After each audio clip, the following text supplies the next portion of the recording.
Thank you.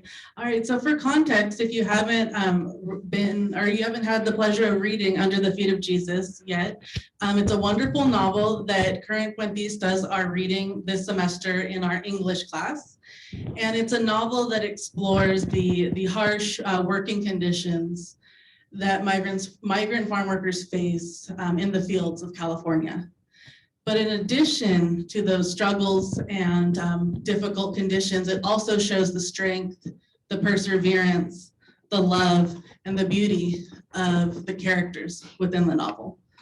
So we're going to hear more about the novel today, in addition to Helena's writing. But first, we're going to hear from two student speakers. So can we give a round of applause to them for a minute?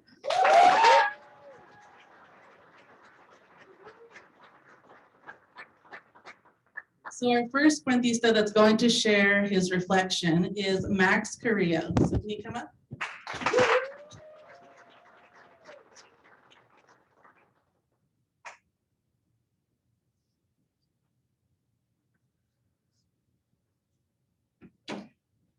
Hello, everyone. So my name is Max, as you guys already know. And I first want to start off by thanking Viramontes for being here. You know, coming from really far away, I know it's not easy. So I also want to thank the Puente team for being able to make this happen. And just a quick shout out to Ms. Raza, Ms. Brenda for being great instructors. I'm sure the rest of them are too. But yeah. Well, first of all, I kind of want to start off by stating what my experience was when I first read this book. And I'm sure for those who read it as well, it was a very different experience from reading a regular other book. The reason why is because this one doesn't follow the structure, which is a linear path. You start off, you get to the middle, and then you end with a big climax and whoa. For this one, it was actually kind of different for me. I'd never read something like that. The usage of both flashbacks and also foreshadowing made this book a complete different experience. There were parts where I was reading the beginning of the book, and then it just hit me with a flashback, and I was like, whoa, what happened? I was confused. I was in a completely different scenario. It was just complete new context, and I got confused. I was like, did I jump something? Did I misread it? I have to go back. But turns out those were those just flashbacks. When Ms. Raza explained to us what those were, I saw it completely differently, and it was much better to read it. I was able to read it more fluently, get a better idea of it, and it just made reading it a whole lot better, and it was just a really nice experience. So yeah. This book to me really caught my attention. It was probably one of the best books I've read. Well, in this case, a novel, because I can really relate to some of the experiences that happens in this novel that Viramontes explained. Because I myself, I am an immigrant. I wasn't born here. I was originally born in Mexico, Michoacan.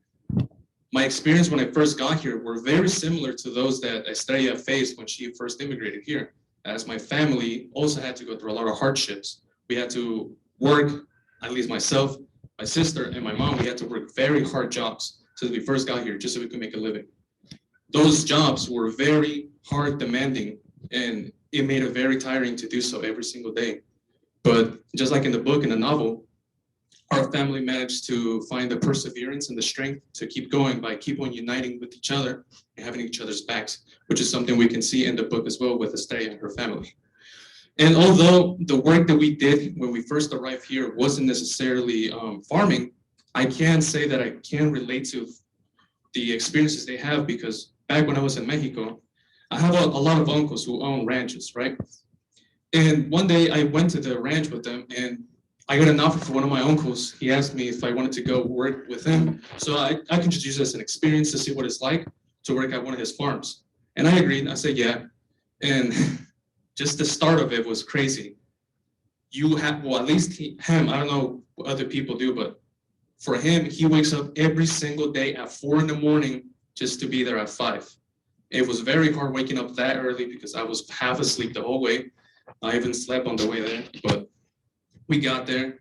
He told me about bringing clothing that was going to protect me from the sun, because that is a huge problem every single day that they have to face.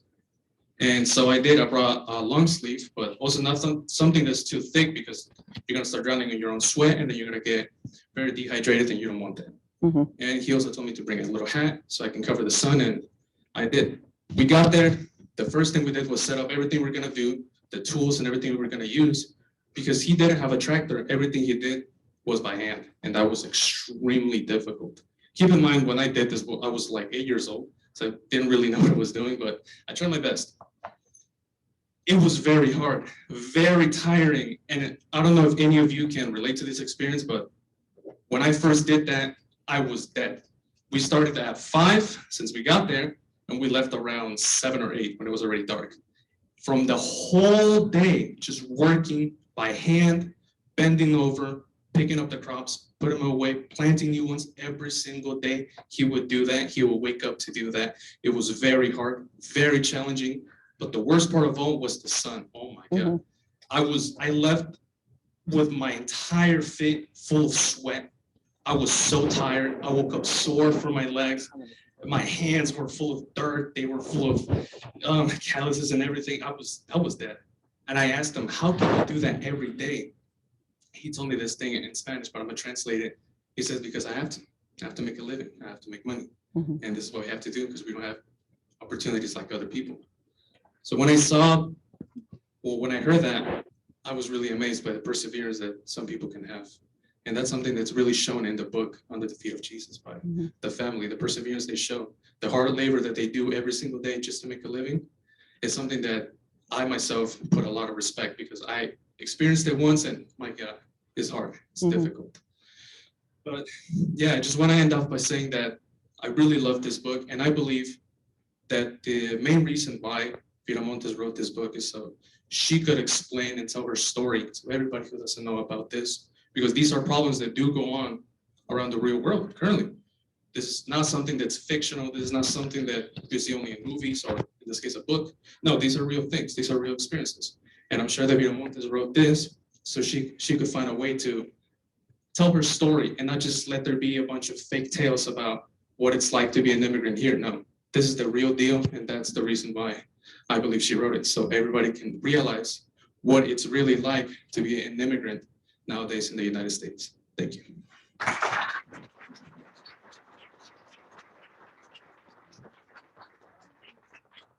Thank you, Max. That was beautiful, Max. Thank Thank you. you. That was lovely. Next up, we have Sirena Saldivar.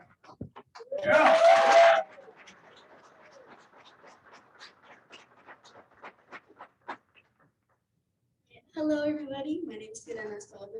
I'm a social welfare major, and this is my first year at DVC, and I'm also a Puente student. So my experience reading Under the Feet of Jesus, at first I was a little intimidated because Viramontes' writing is poetic and almost in a way like cryptic, I would say, for me. And I was overwhelmed, but I thought that this would be a barrier for me, her writing, but it ended up being more of a tool because I was able to understand the story at a deeper level where I could feel the emotions of the characters as well as understand the hardships of working in the fields, of what being a Latino feels like, and the hardships of like gender roles, racism, and sorry, I'm getting a little nervous, but also, anyway, sorry, I'm sorry. But overall, what it feels like to be in the Latino household and what the struggles come with. When reading your book, I found myself, even when I put the book down, thinking about Petra's character, who, if you haven't read the book, she is the mother of Estrella. And I see her sacrifice that she has to do for her family and being a single mother, but also feeling that she needs a man to support her. But yeah, even then, having that support, but still carrying the weight of her whole family and the trauma that they're enduring. I feel I never questioned what the concept of motherhood and having to be that I guess rock, and I always thought that that was normal, that as a woman, as a mother, you put your happiness and your health aside for your family, your children, your partner. And I when I was reading this book, I felt sad, or more so like upset that Petra had to deal with all these hardships and herself having to deal with trauma, but having to put that aside for her family because she's a mother and that's what you're supposed to do. But in reality, we're all human and that's not what we're supposed to do. That's not natural for us to just put our well-being aside. But yet, I thought for so long that's what I had to do. I expected that from my mom, and now seeing how her being also a single mother and seeing her almost falling apart now because she's never addressed her own trauma, and that also rooting out our own relationship, and seeing that here in the book, Petra also having kind of, Estrella having that resentment towards her mom. So why are you acting out? A part in the book, she starts getting upset and screaming at her children, and she's kind of put in like an episode because of her. She's going back into, or thinking back to her trauma, and that's made her very emotional because she's never addressed that. Because she's a woman, and that's what you're supposed to do. You're supposed to put it aside, and you're supposed to be there for your family, but you can't. That's not possible because it's going to come out another way. A part that I really thought resembled her, the whole concept of like motherhood and being a mother was in chapter 2, I believe. Astea is working in the fields. She's talking about her experience starting at age 4 with her mother in the fields, and she's obviously young and she's tired and there's not really an environment fit for a child. So I wanted to read a part that really represents Beta's self-sacrifice, because every time she is pregnant while also taking care of Estrella. Estrella remembers the mother trying to keep her awake, but the days were so hot and the sun wanted her to sleep so badly. She became cranky and angry. Finally, the mother gave in, laid a four-year-old Estrella right on top of her bag of cotton, hushing her to sleep, and Estrella never realized the added weight she must have been on her mother's shoulders as she dragged the bag slowly between the rows of cotton plants. So I thought this was a perfect example of her self-sacrifice and her putting her health aside, like I mentioned. And I feel like I've never heard, or like, I guess no one's ever talked about how we put so much pressure on being a mother and what that, like, that's your duty, when in reality, I think we need to address that issue because it's deeply ingrained in misogyny, and it's unfair to women to feel that they have to take this role on. That's what I want to end on that note. I hope that you guys can go home, because I know for me, after reading this book, I kind of realized where my mom was coming from for all those fights, and I didn't understand why she was so angry at me. But it was never about me. It was more so about a system that we have normalized, and she was a part of, and that was the outcome of a system that should have never been in place. Wow, wow.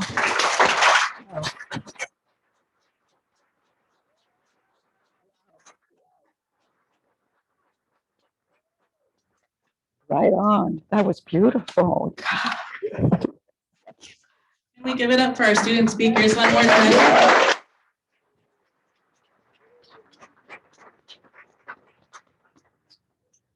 Thank you so much for sharing your reflections and your reactions to the book and relating it to your personal experiences. That was so valuable. Thank you for sharing.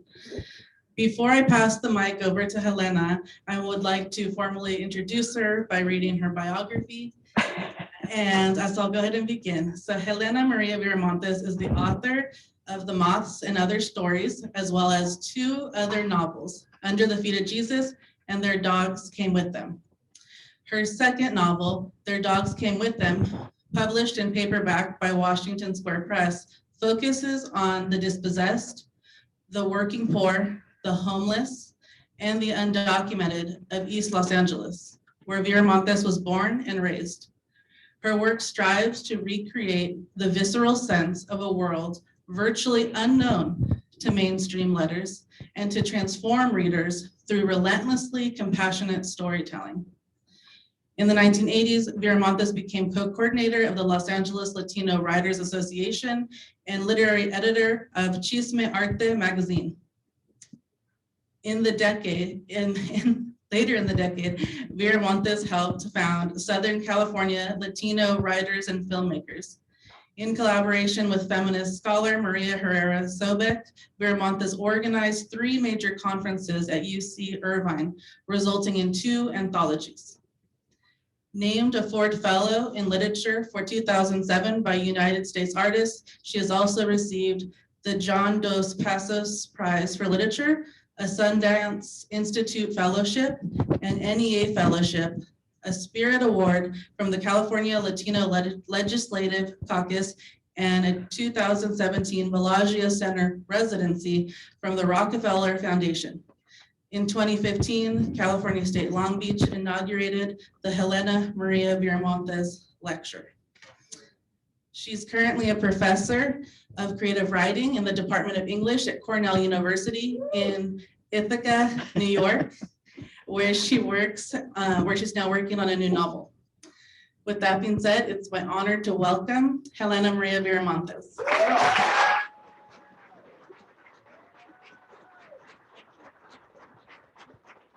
Thank you. Oh, I feel like a rock star. Oh, thank you. Thank you. Oh my gosh. Okay. Oh my gosh. Okay. There's a professor at Stanford by the name of Paula Moya who was very interested in the form and structure of Under the Feet of Jesus, and she came up with this. She said,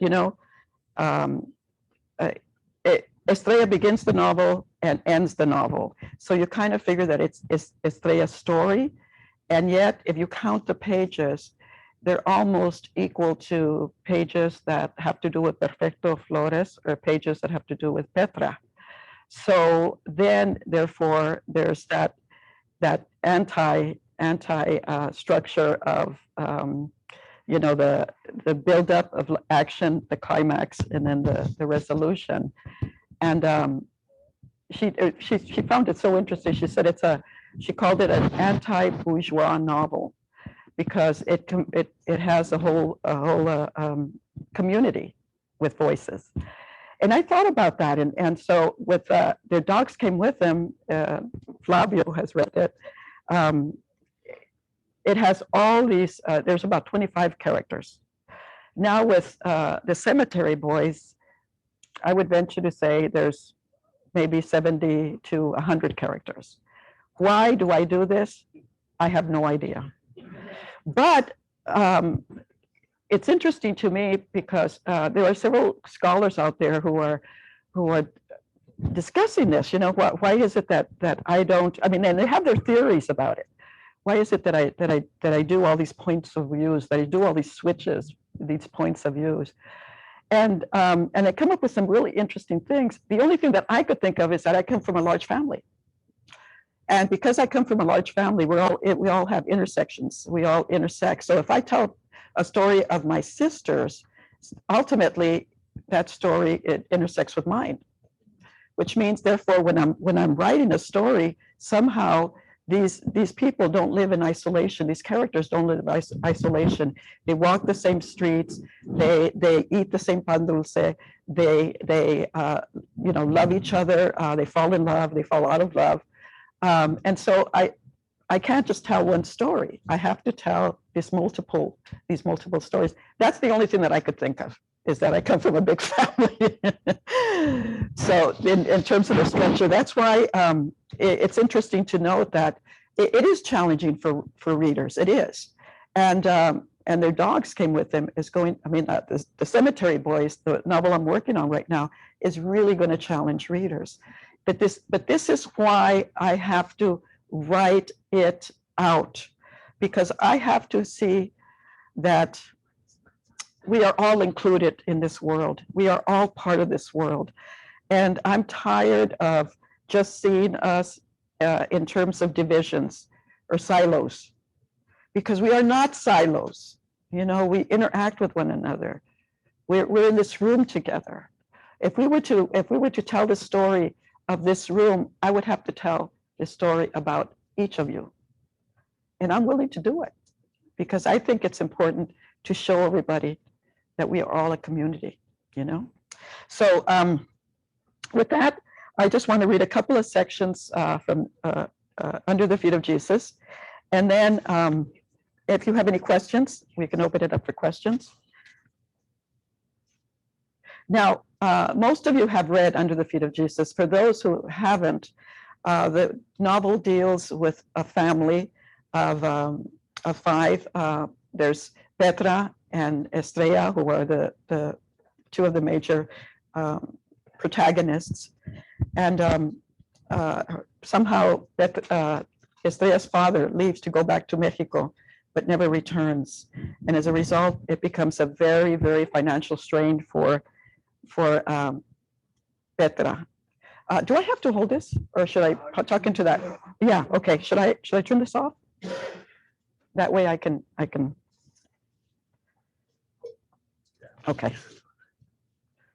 And it's they're a group. They're a family of farm workers, and they thought they would be able to live in LA, but when the father leaves and doesn't return, it becomes a hardship. So I'm gonna just read a couple of sections. Okay. What Estrella remembered most of her real father was an orange. He had peeled a huge orange for her in an orchard where they stopped to pee. They were traveling north, where the raisin grapes were ready for sun drying and the work was said to be plentiful. The twins wore diapers then, babies whose fists punched the air with hysteria. The boys managed to relieve themselves without ceremony by the side of the pickup, while Estrella and the mother had to walk to the middle of the orchard for privacy. They squatted within a circle of trees, and the oranges hung like big ornaments above their heads. The mother didn't consider it thievery when she plucked a few. So many were already rotting on the ground. The two were alone with no foreman to tell them the fruit they picked wasn't free. No one to stop her from giving Estrella an orange so big, Estrella had to carry it to her father with two hands. Her father's boot rested on the insect-splattered bumper of their pickup. What impressed her most was the way his thumbnail plowed the peel off the orange in one long spiral, as if her father plowed the sun, as if it meant something to him to peel the orange from stem to navel without breaking the circle. Sometimes she remembered him with a mustache, sometimes smoking a bugler tobacco cigarette, but always peeling an orange. The women in the camp had advised the mother to run away from your husband would be a mistake. He would stalk her and the children, not because he wanted them back, they proposed, but because it was a slap in the face, and he would swear over his seventh year that he would find them and kill them all. Estrella's godmother said the same thing and more. You'll be a forever alone woman, she said to Estrella's mother. Nobody wants a woman with a bunch of orphans. Nobody. You don't know what hunger is until your huercos tell you to your face, and then what are you going to do? Instead, it was her father who'd run away, gone to Mexico, the mother said at first, to bury an uncle, just as they settled in the city apartment with the hope of never seeing another labor camp again. Estrella hadn't remembered a lot of those years, except that the twins started calling her mama. What she remembered most was the mother kneeling in prayer, or the pacing, door slamming, locked bathroom, the mother rummaging through shoeboxes of papers and bills, address correspondence, documents, loose dollars hidden for occasions like this. The late night calls, money sent for his return, screaming arguments long distance, bad connections, trouble at the border, more money sent, a sickness somewhere in between. Each call was connected by a longer silence, each request for money more painful. She remembered every job was not enough wage. Every uncertainty rested on one certainty: food. The phone was disconnected. She remembered them moving all night packing with trash bags left behind to a cheaper rent they couldn't afford, to Estrella's godmother's apartment, to some friends, finally to the labor camps again. Always leaving things behind that they couldn't fit, couldn't pack, couldn't take, like a trail of breadcrumbs for her father. The mother didn't know about change of address cards or forwarding mail, and for a while Estrella thought the absence of his letters was due to their own ignorance. Estrella would never know of her father's repentance, never know if he thought of them as the mother did of him. She could see it in the wet stone of the mother's eyes. Is he eating an egg at this moment like I am eating an egg? Is he watching the moon like I am watching the moon? Is he staring at this red car like I am? Is he waiting like I am? It didn't happen so fast, the realization that he was not coming back. Estrella didn't wake up one day knowing what she knew now. It came upon her as it did her mother, like morning light passing, the absence of night, just there, his not returning.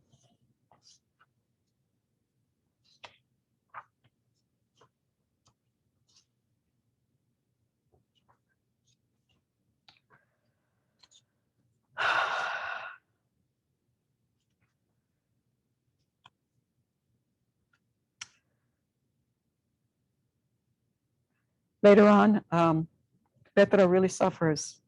It's almost when you think about how people become unhoused, you know.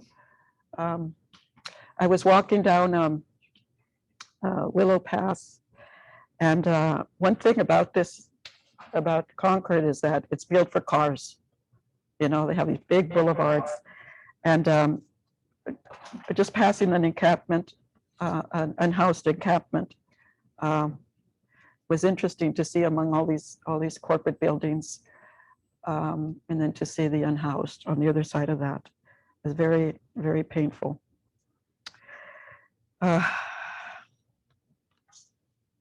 Okay, this is when she finally realizes that, this is from Petra's point of view. It's Petra and, yeah, I think it's Petra and Estrella.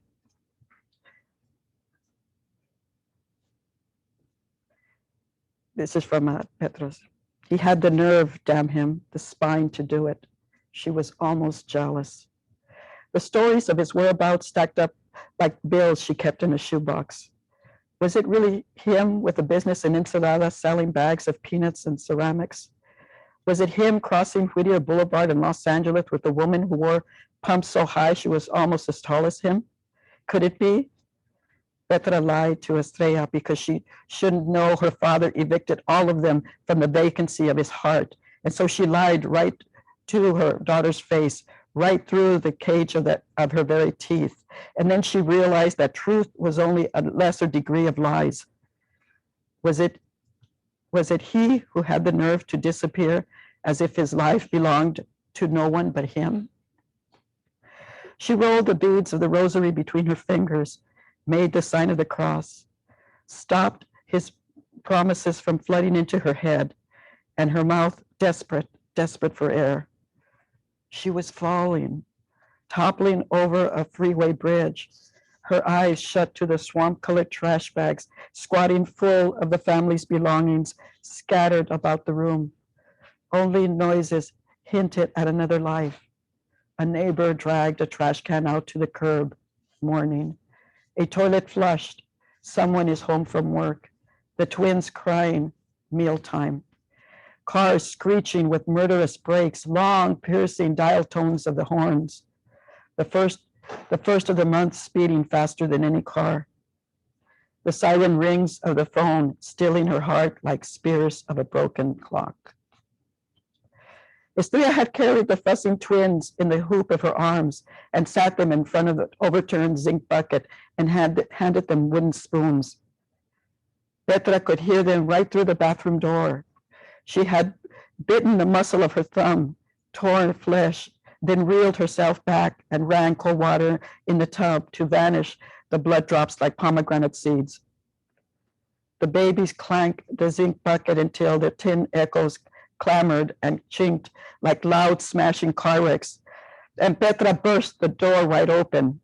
She clapped her hands against her ears and screamed, "Stop it! Stop it! Stop it!" And the boys, terrified of her wailing, hid under the box spring, belly ached down, until finally Estrella, with specks of green in her brown eyes, stood between her and the children near the open cabinet where the dead cockroaches brittled in the corner of the shelf, and hollered, You stop it, Mama. Stop this now." Nothing in the cabinet except the thick smell of raid and dead roaches, and sprinkled salt on withered sunflower contact paper, and the box of Quaker Oats oatmeal. Estrella grabbed the chubby pink Quaker Man, the red, white, and blue cylinder package, and shook it violently with it, and its music was empty. The twins started to cry, and for a moment Estrella's eyes narrowed until Petra saw her headlock the Quaker Man's paperboard head like a hollow drum, and the twins sniffed their runny noses. 1 foot up, 1 foot down, her dress swirling like water loose in the drain. Estrella drummed the top of his low crown hat, slapped the round puffy man's double chins, beat his wavy long hair the silky color of creamy hot oats, and the boy slid out from under the box spring. Estrella danced like a loca around the room, around the bulging bags, around Petra, and in and out of the kitchenette, and up and down the box spring, her loud hammering tom-tom beats, the only noise in the room. Petra broke, her mouth a cut, jagged line. She bolted out of the apartment, pounded down the plaster stairs through the parking lot and out into the street, and ran some more. She stalled on the boulevard intersection divide and waited for the cars to stop, waited for him, for anyone, to guide her across the wide pavement. But the beads rolled on, fast howling shrieks of sharp silver pins just inches away from her. Petra inspected her hands, remembering how their bodies were once like two fingers crisscrossing for good luck. Blood was crusting on the dots of her self-inflicted bite. The endless swift wind slapped against her face. The twins so hungry, and her feet too heavy to lift. Echoes of voices, shouts of anger, threats of some kind she could barely hear over the blasting horns. Then she remembered her father, who worked carrying 60 pounds of cement, the way he flung the sacks over his hunching shoulders for their daily meal, the weight bending his back like a mangled nail. And then she remembered her eldest daughter, Estrella, trying to feed the children with noise, pounding her feet, drumming her hand, and dancing like a loca to no music at all, dancing loca with full of empty Quaker Man. 1 foot up, 1 foot down. Petra finally pulled herself across the lanes of the wide, fierce boulevard, and car brakes screeched, and bumpers crashed, and headlights exploded like furious tempers. 1 foot up, 1 foot down. No more dancing with a full of empty Quaker Man. Thank you.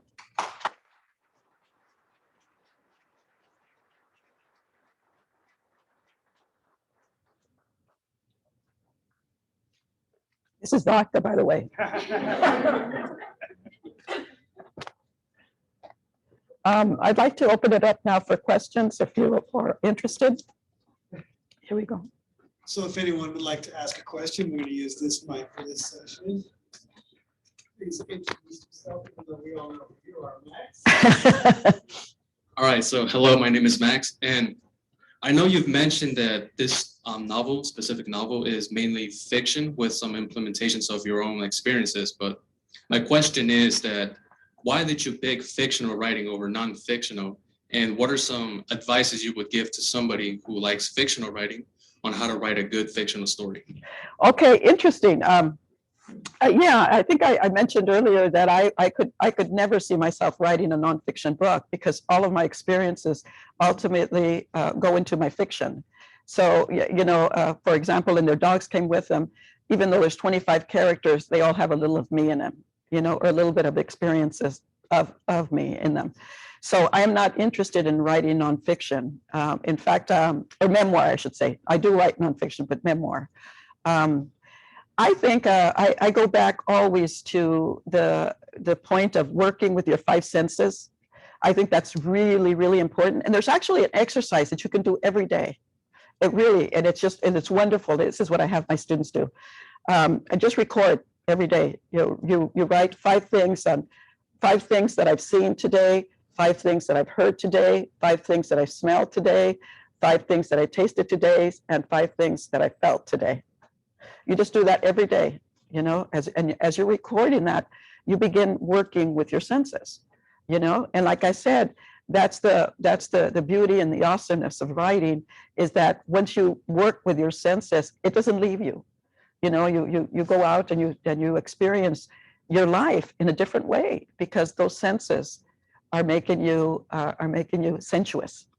Okay. So I think working with the senses is one way of writing. Another way is to really, really think about your own experiences. And there are memories that always stick with you, and it's those memories that you pull out and you ask yourself, why do they stick to you so much? Why do they stick to you like gum? And then you begin exploring those, and then you see. I think, as I said before, we're all natural storytellers. We all want to tell stories, so we can all, we shaping them is another matter, and that's using craft, it's using plot, it's using conflict. Those are all things that work.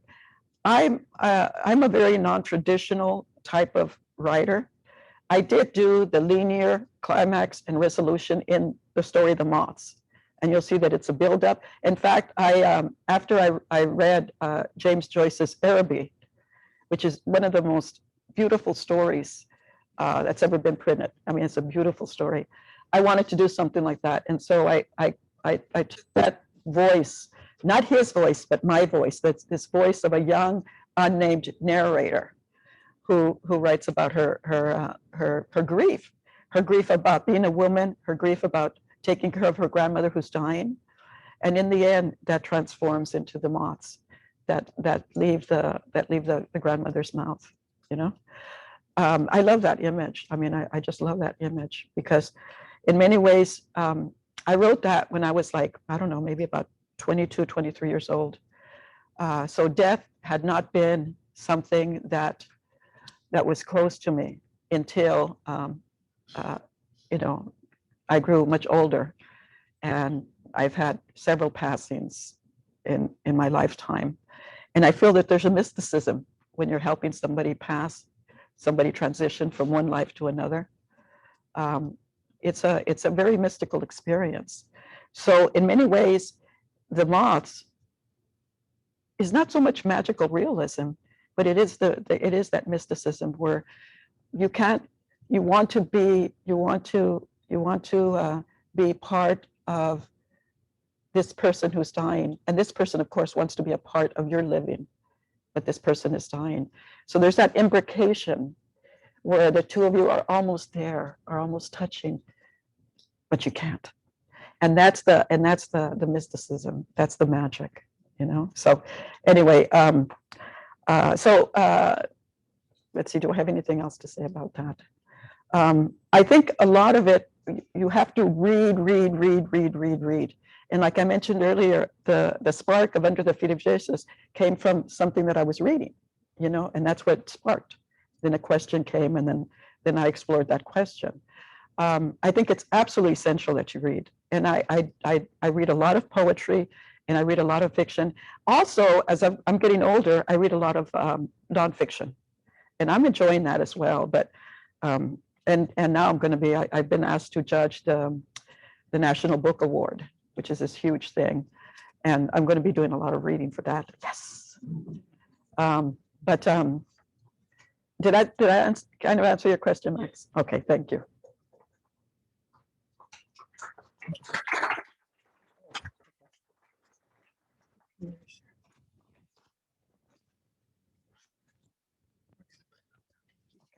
Oh, Am I sounding like I'm in mud? Just a little more. Okay, all right. Okay. Okay, Hey, it's Irvin again. oh, And, okay. Earlier you had mentioned people asking what happens going forward in certain, certain pieces of your work, like Under the Feet of Jesus, what happens after the story. Yeah. And you say that sometimes something happens and sometimes another thing happens. And even in class, Mr. G had us, go over what we thought would happen afterwards. And I guess I'm asking you, because you're in that unique position as an author, that can you please give your stance on intended meaning versus perceived meaning, like the interaction between, I guess, the reader versus the author? Because I know sometimes, like for example, a show that I really liked was canceled. And when the author was asked, how would it go going forward? He said, it doesn't matter what I think, it matters what you think. And I don't necessarily 100% agree with that, because I would like to hear what the author thinks himself. But at the same time, I understand that there is meaning in what you perceive. Yeah, that's an interesting question. It's almost philosophical when you think about it, Paul Astor has this wonderful quote where he says that one of the most intimate actions that two people can have is not sex. It's the reader and the writer, because it's what Toni Morrison calls the dancing mind. When you think about it, you think how wonderful it is that I write these words that are these little symbols of letters that somehow mean something, and then I give them to you, and that enters your mind, and then you begin to if you begin to feel, and then it becomes part of you, becomes part of your thinking, part of your imagination. I love that image of the dancing minds, because that's how beautiful is that? You know what I mean? So for me, my intentions are very vague. One of them is, of course, to resist the erasure of our peoples, to resist that. That's why the women are the center of my narrative universe, or workers are the center of my narrative universe, so I put them as the center because I want to resist that erasure. At the same time, though, I'm also an artist. I consider myself an artist in the sense that I really want to challenge myself. I really want to, see how I can do something like I mentioned earlier, getting a particular image and then writing an interior emotional character from that image, from that outer external image. So I challenge myself. It's the same thing like when I mentioned the egg puller. I was fascinated by that. I immediately thought, I can do something with this, because it's so interesting that only these indigenous women do these egg pulling, and how interesting and captivating that it would have to be a female salmon who has the eggs. You know what I mean? So I mean, it just really captured me, and so I said, I'm gonna do something with that. So I'm an artist in that way. So I do have, but my intentions, regardless, because once the book is out there, then it enters your mind, your mind, your mind, your mind, your mind, your mind, and so that your perceptions talk or have a conversation with these words. I mean, and so we're dancing. So I don't think, after the book is out, I don't have the intentions anymore. Whatever intentions I presume to have, I don't have them, because it's up to you now. And it's you and I are going to dance. You and I are going to dance, have the dancing minds. So I don't know what happens with Alejo. There was this really wonderful interviewer who actually systematically pointed to all his symptoms and said, with all his symptoms, he's going to die. And I said, well, I don't know. I only wrote the book. I don't know. I have no idea. And as for Estrella, no, of course she's not going to commit suicide. I think it's very powerful. It's a celebration look at it. This is what radical revolution's all about. It's about love, the power of love, you know, that a parent will do anything to guard a child. You know, you'll do anything for the child will do anything for your parents. When that love is so strong, you know what? We will not be defeated. We will not be defeated because nobody can break that bond of love, you know?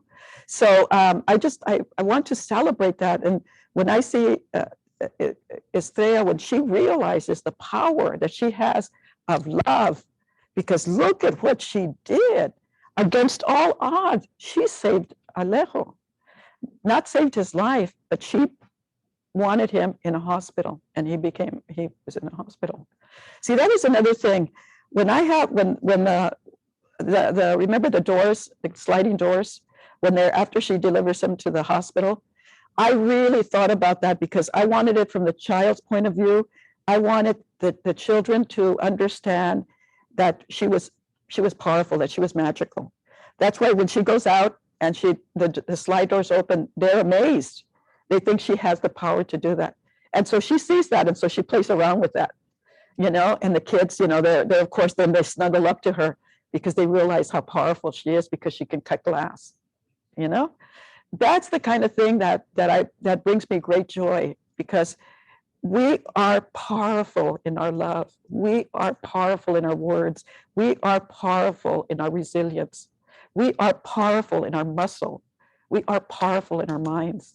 And nobody can take that away from us. Nobody, you know? So I want to celebrate that. And so when I see Estrella up there, it's, man, you know, she summons you home all the world, you know what I mean? All the stars. I don't know. I'm very happy for her, you know? So what's going to happen to her, whatever's going to happen to her, I think she's going to be just fine.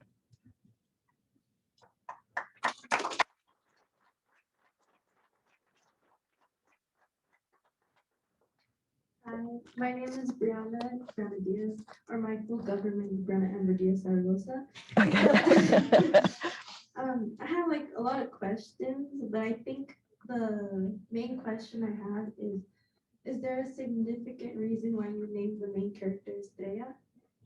You know, yeah, there is. I mean, I did want to name her star, you know, she's an incredible, I didn't have a lot of, in the moth, for example, the stories, I would pick out my friends' names. I didn't feel a lot of affiliation for the names, but slowly I began realizing how important they were. And Petra, for example, I had a tia named Petra, okay? And you know, it was an unusual name. She was my only tia, that her name was Petra.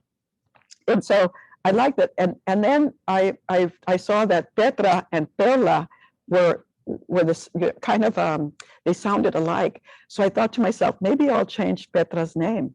When I told that to a friend of mine, my friend said, no, are you kidding? Petra, it's important, it's stone, it's petrified, it's strong. You have to keep that name, you know? And so I was like, okay, yeah, okay, I'll keep that name.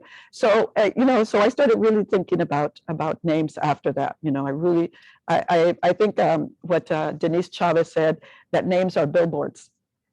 That's why it's important to pick out a name that will billboard that character. So, you're welcome.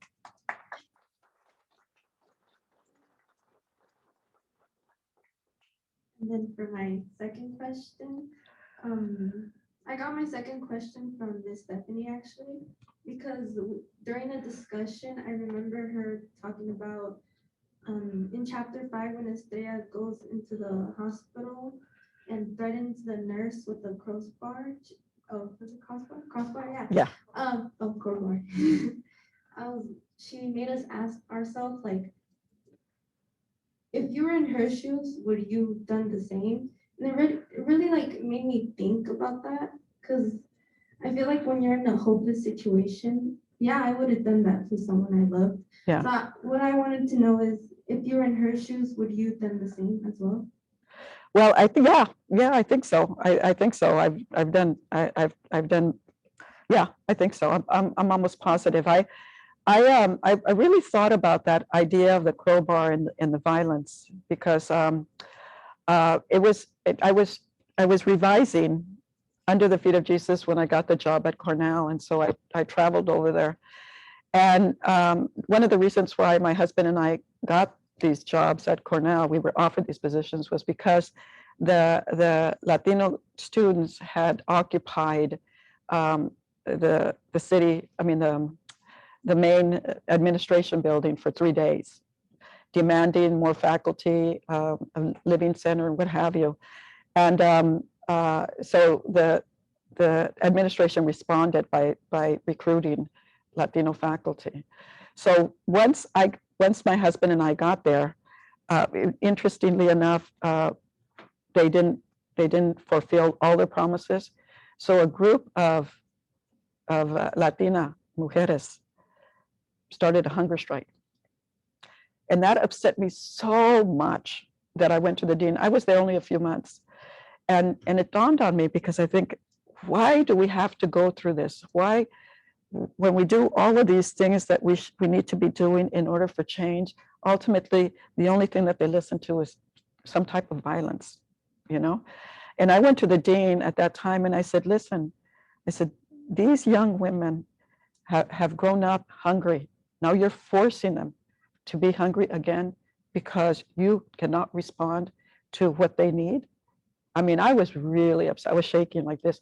And this was the first time, I mean, that I had been in a faculty position, but I didn't care. I was so upset. You know, a friend of mine later said, don't argue with the dean, Helena, you're an assistant professor. Don't argue with the dean.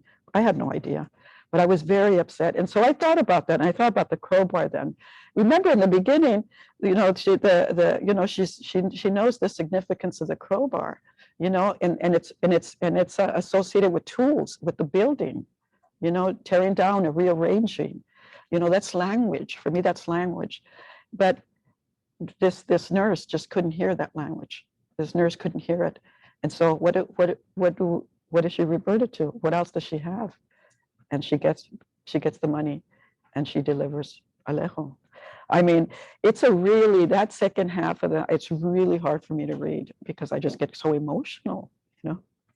Anyway, I hope that answers your question. Thank you so much. Thank you.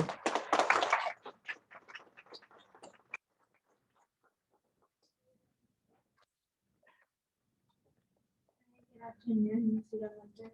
First of all, I want to thank you for speaking today. I thought everything that you've been saying has been very beneficial, I think, not only for myself, but for everybody here. But I wanted to ask you your personal opinion on people who we've seen, or more specifically, Latino women such as AOC, who have started to pop up in office and are more representative people of us, you know, more people here. But yeah, I just wanted to see what your opinions were on what we should be doing to get ourselves in positions like that, or if you think we should even be getting ourselves into positions like that, because I know that that world is not necessarily built for us, but we see people who are now trying to get there, and it's been a little bit of a battle. But what are your thoughts on that? I think, you know, during the time that I was going to school, for example, everything was done with serendipity. You know, we didn't have things like the Puente project or the Puente program. I was just absolutely lucky to have a handful of teachers from elementary to high school that really thought there was something in there that I didn't even know I had, but really felt that there was something creative and smart about me. And so they pushed me, and they pushed me to apply to college. Let me tell you, two reasons why I applied to college. One of them was because my older brother was already in college. He was in San Diego State, and it was family day, so we all went to go see where he slept, to go see the cafeteria. And I told myself, man, this is great, free food. His own room? Are you kidding? His own bed, you know? And I thought to myself, wow, you know, this is, and all he has to do is study? Sheesh, you know? So that was one inkling. The other one was just there was a Chicana who came to Garfield High from Barnard to recruit. And I remember over the intercom, they said, there's a representative from Barnard if you're interested in asking her questions. So I thought, oh, well, I'm going to go. And I sat. There was maybe about 5 of us sitting in there. And I remember she was talking to us about going to Barnard. So then what did I do? I applied. I had no idea. I applied to 3 colleges, had no idea. Nobody told me that the SAT scores were very important. They just said, you have to take this test. And I took the test, and I must have got like 200. I mean, I was like this, just finishing up. Well, I didn't know it was going to be an important thing. Nobody told me, okay? I applied to 3, didn't get into 2 of them, and Immaculate Heart, accepted me. In other words, what I'm thinking is that, during this time, there was a lot of serendipity. This is the time, growing up in the 70s, it was interesting because there was massive movements going on. There was the women's movement, the Chicano movement, the civil rights movement. There was all these wonderful things.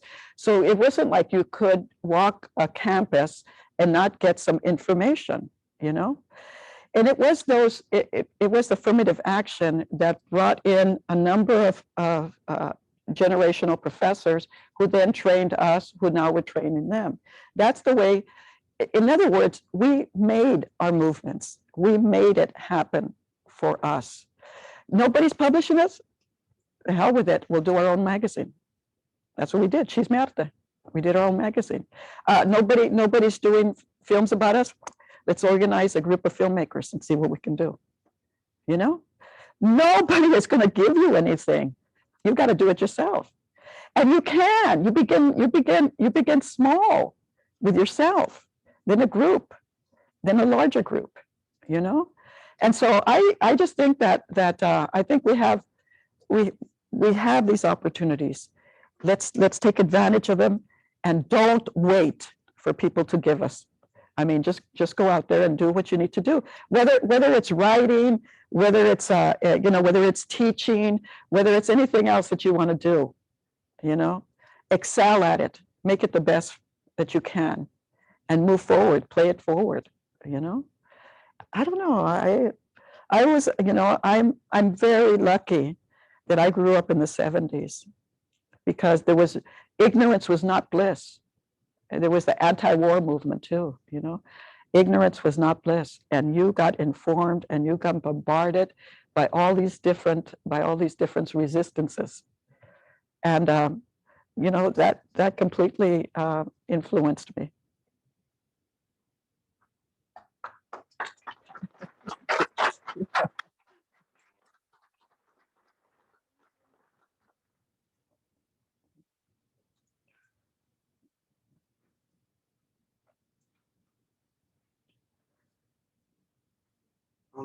Hi, my name is Ben. Hi, Ben. And my question to you is about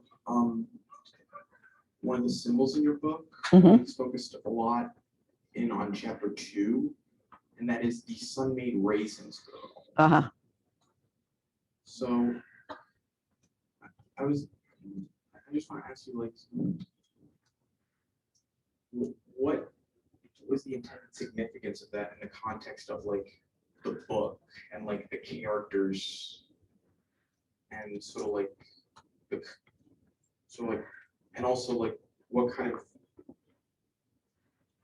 did you intend it to be some kind of social commentary? I think so, Ben. I think so. If you go, I mean, it used to infuriate me to go to the market and see the sun girl raisin, so pleasant with the sun behind her, like if this incredible little Hollywoodish image that we knew was totally fake and BS. The other one that I included, and their dogs came with them, was the copper tone.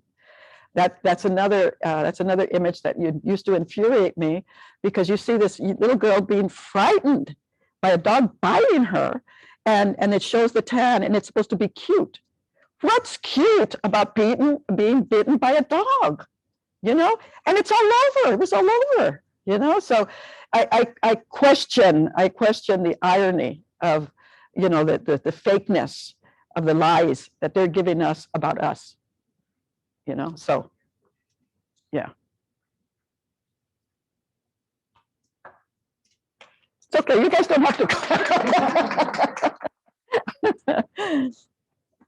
Hi, I'm Valerie, and one of my questions is, I think it was in chapter 4 where they're heading to the clinic. Uh-huh. Why did you choose for the car to be stuck in a tar pit instead of like something else like a hole or some other option? It's not the tar pit. It's stuck in mud. But that's when she starts thinking about this. This whole idea of the, once you introduce an image, the possibilities are all over the place. And so I just pulled on this whole idea of the tar pits, because that makes her think about the tar pits. I also think always remember that fiction has conflict. Fiction has, their desire to get her to the hospital, and the barriers, and what are the barriers. And so that creates a conflict, it creates tension. And so I think that it reads better that way too, that with her accomplishment, we realize that she is absolutely an awesome, wonderful individual. So brave to do that, to save Alejo. I know, I have to say that during that, when she turns around to Alejo, when she turns around to Perfecto and says, thank you. In that paragraph where he thinks that nobody has ever told him thank you, except for this young girl. I remember writing it and crying, just really just sobbing over the fact that, this man who has worked so hard for so many people, expending his life and his muscle and everything else, and nobody thanked him, but she did. She thanked him. I tell you, Estrella, she's awesome, man. She's awesome.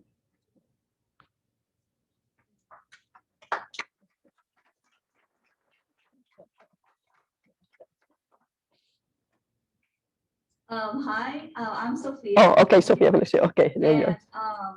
My original question was like slightly different, but for me, when I read this book, around the same time, we also like learned about Dolores Huerta, and I saw a lot of parallels between her and Estrella. And I just wanted to know, did you solely base your characters off of your family and your own experiences, or did you also like pick outside like resources, or like get inspired by like real people, like I don't know, Dolores Huerta? Well, yeah, that was part of my. That's the first thing. When I went to college, I became part of the UFW support group member, and worked. And worked with the United Farm Workers. So yeah, no, definitely, that was all. But of course, see, I wasn't even thinking about writing at that time. What I was thinking is doing. What I was thinking about is spreading the word about the farm workers, including my family. And so for me, that was important. It's funny. I didn't start writing until after I graduated from college, and I wrote my first short story, and it was called Requiem for the Poor, and it was horrible. It was horrible, but I won a first prize, and so I got $25. And I remember I remember in the living room writing, and then doing this. And my mother couldn't stand it, because, for me to be sitting there and doing nothing. She equated work with a body moving. She didn't equate work with me sitting there thinking or reading. And I remember she came to ask me to do this and to do that. And I gave her the check. I just gave it to her. And she looked at it. She said, where'd you get this check? And I said, I won it for my writing.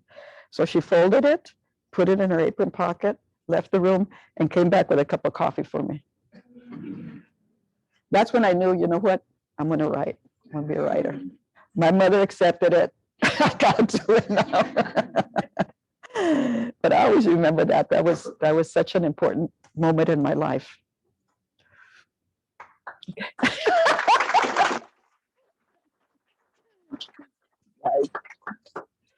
Hello, Ray. Okay, hi. And I wanted to ask you about like kind of the scene in the Clinica because our little cohort had like a discussion about that.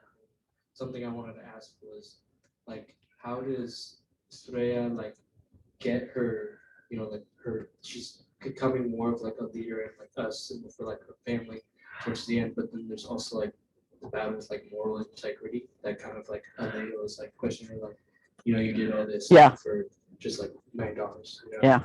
Like, I just kind of wanted to ask you about like your thoughts throughout that writing process and I think the most important thing for me in that whole scene was when Estrella does that sort of analysis. Some people call it a Marxist analysis, where she begins to understand that the bodies, her body, her mother's body, your brother's body, Alejo's body, is really the oil that makes the machinery work. When she begins to understand that, then she begins to understand that, yeah, they need to give us something. We've given them, our lives, they need to give us something. So, and then she gets very frustrated with Alejo when he says, no, you did something wrong. And she just said, no, don't you ever think that you don't deserve this. I mean, she was upset by that. So I think that her moral integrity has to do with how accurate she is in reading the landscape of inequality. That's what I mean about her being so awesome, because there are people that can do that. I mean, I remember at a very early age seeing my brothers go up to play and my sisters all having to do chores, including me, and thinking, this isn't fair. That's all you got to do, is to recognize it. And then from that, you begin to dismantle. You begin to learn about these systems and then dismantle them.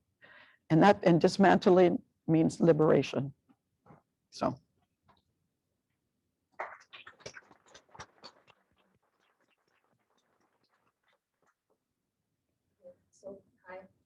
Oh, I'm here. I'm sorry. I'm over here. I'm following after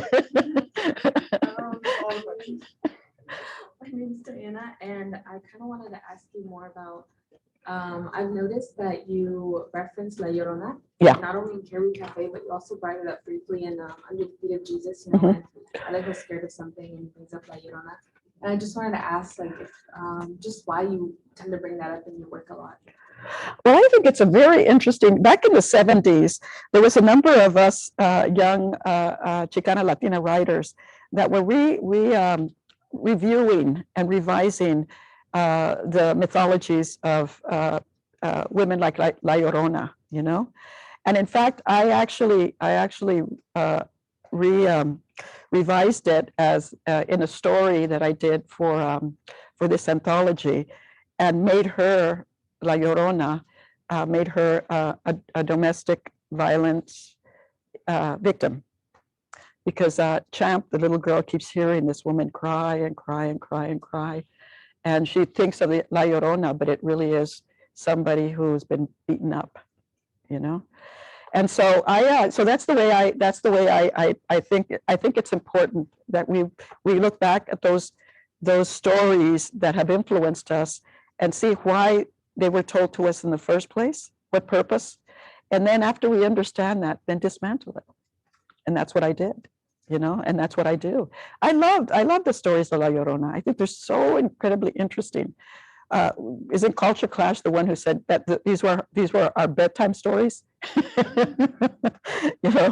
But I think a lot of these stories are based on evil women, on horrible women, and you're kind of like, well, let's take another look at that. Let's take another look at that. So, and that's what I do. But also, she's very much a part of my own mythology.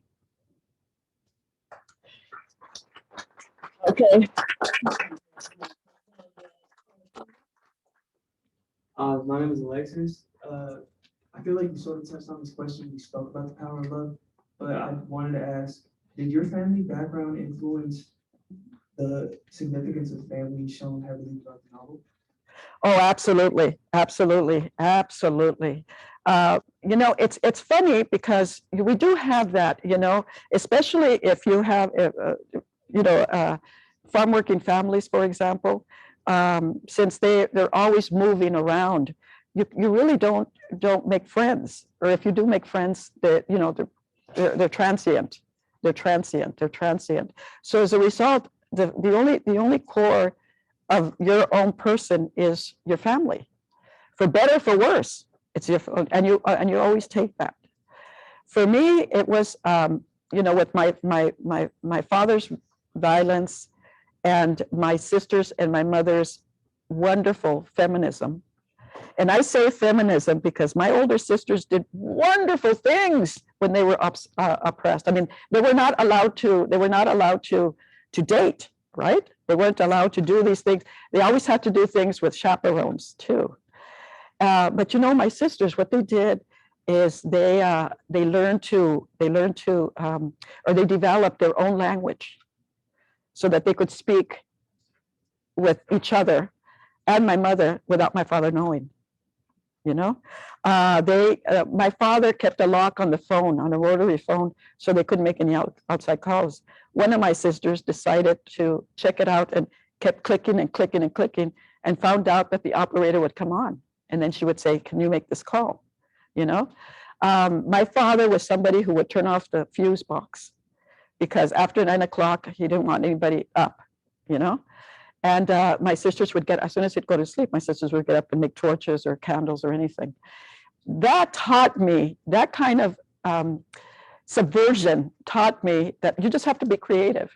You have to find ways to exist as yourself, even in these most oppressive systems, by just being creative, And I think I have the utmost respect for that. And they don't even consider themselves creative, but I consider them incredibly creative because they were able to be who they are and be able to believe in themselves when nobody else did. And I think that's, so in terms of the family of women, we were like this, and we still are. We're very tight knit, so yeah, family, yeah. Thank you very much. Thank you. Thank you. Give it up one more time for Helena. Thank you.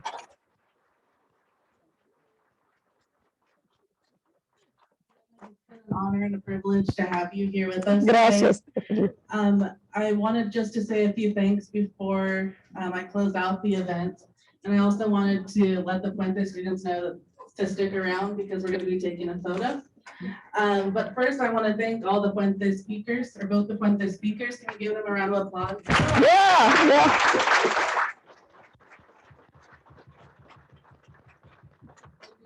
I want to thank the Puente team, Brianne, Christina, Maria, Brenda, Anthony, and Albert, and Danny. I also want to thank Christina and Juan in the back who have been amazing on technology. Thank you. Yeah. Lastly, I want to thank ASDVC who helped to co-sponsor this event. So thank you to Assad and ASDVC President Yvonne Hernandez.